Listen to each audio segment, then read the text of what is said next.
Going insane. Got a problem to fix, can we face it tonight? Face it tonight, oh. No way though.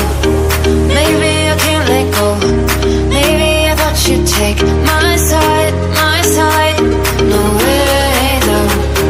You'll never think it through. One more round, I'm not going down tonight. Baby, you're worth the fight.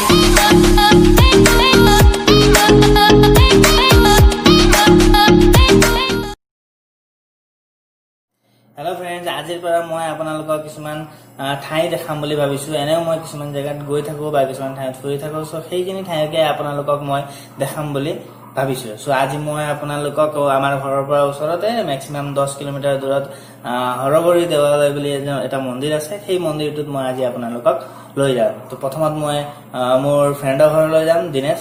তাক লৈ পেলাই তাৰ পৰা মই তাত যাম। তো বলক এতিয়া আমি যাওঁ। সো এনেকে এটা বাইকটো ওলাই লম, গ্লেমাৰ বাইকটো ওলাই ল'ম, চাবি লগাম বাইকত।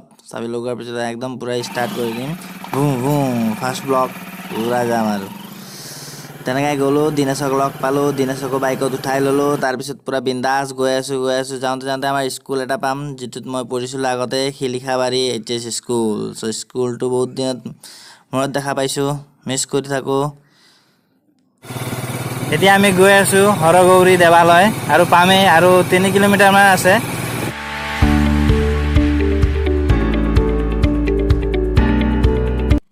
হেল্ল' ফ্ৰেণ্ডছ, জাষ্ট মই আহি পাইছোঁ চিটি পাহাৰ, যিটো হৰগৌৰী দেৱালয়।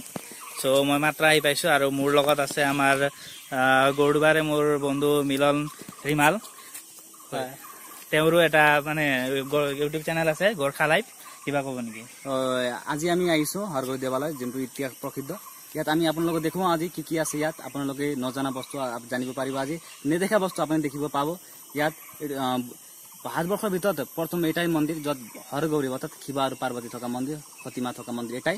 আজি বলক আমি ওপৰলৈ যাওঁ, কি আমি দেখা পাওঁ আপোনালোকক দেখুৱাওঁ আমি। এতিয়া মোৰ লগত আছে দিনেশ নিৰলা, আৰু বাকীখিনি কথা আমি ওপৰত গৈ পেলাই গম পাম।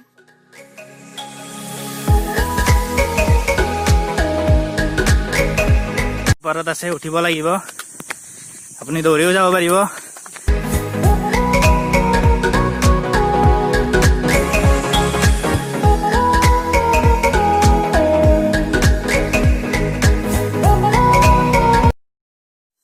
সো ফাইনেলি আমি মন্দিৰৰ ভিতৰত আহি পাইছোঁ, আৰু মন্দিৰ বৰ্তমান বন্ধ আছে, যিহেতু লকডাউনৰ সময়। এতিয়ালৈকে আমাৰ চৰকাৰে মন্দিৰ খুলিবৰ কাৰণে অনুমতি দিয়া নাই। অহাকালিৰ পৰা আমাৰ মন্দিৰবিলাক খোলা হ'ব। চ' এতিয়া চাওক আপোনালোকে, মন্দিৰবিলাক গোটেই তলা লগোৱা আছে।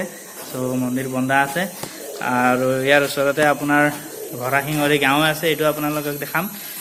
তাৰ লগতে এতিয়া আমি মন্দিৰৰ পিছফালে যাম। মন্দিৰৰ পিছফালেও কিছুমান বস্তু আছে, যিবিলাক আপোনালোকে চাবলগীয়া, বা বুৰঞ্জীৰ লগত মিলিত কিছুমান বস্তু আছে। সেই বস্তুখিনি আমি এতিয়া পিছফালে গৈ পেলাই আপোনালোকক দেখাম। চ' বলক।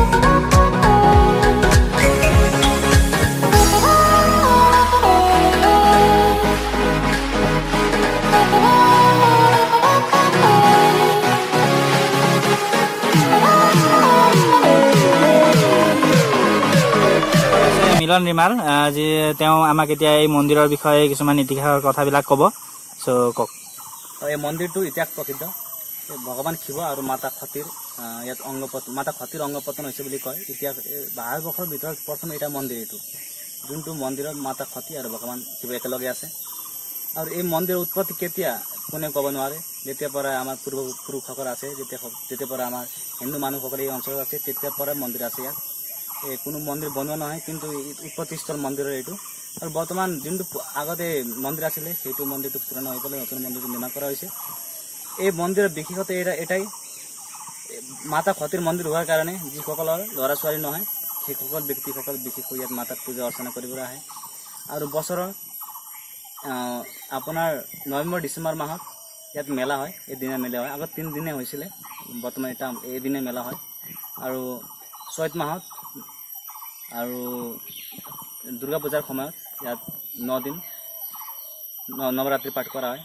লগতে 1 মাহ ইয়াত শাওণ মাহত ইয়াত ৰুদ্ৰী পাঠ কৰা হয়, সম্পূৰ্ণ 1 মাহ।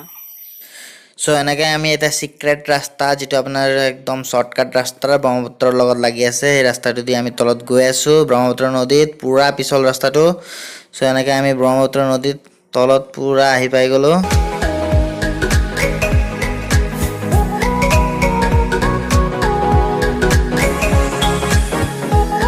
ওচৰতে আমাৰ 3 কিলোমিটাৰ দূৰতে আমাৰ শিঙৰি পাহাৰ আছে কেতিয়াবা তাতো যাম আপোনালোকক দেখাম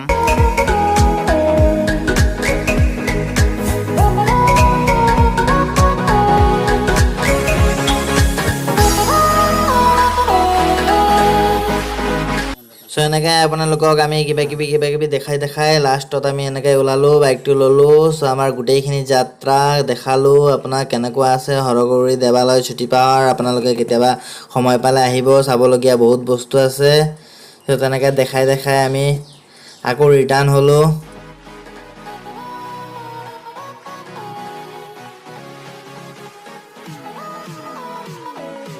ফ্ৰেন্ডছ ভিডিঅ'টো চাই পেলাই কেনেকুৱা লাগিল কমেণ্ট বক্সত জনাবলৈ নাপাহৰিব আৰু এতিয়ালৈকে যদি ভিডিঅ'টো লাইক কৰা নাই লাইক কৰি দিব শ্বেয়াৰ কৰি দিব আৰু যদি চেনেলত নতুন হয় ছাবস্ক্ৰাইব কৰি বেল আইকনটো প্ৰেছ কৰিব সো ধন্যবাদ ফ্ৰেণ্ড জয় অসম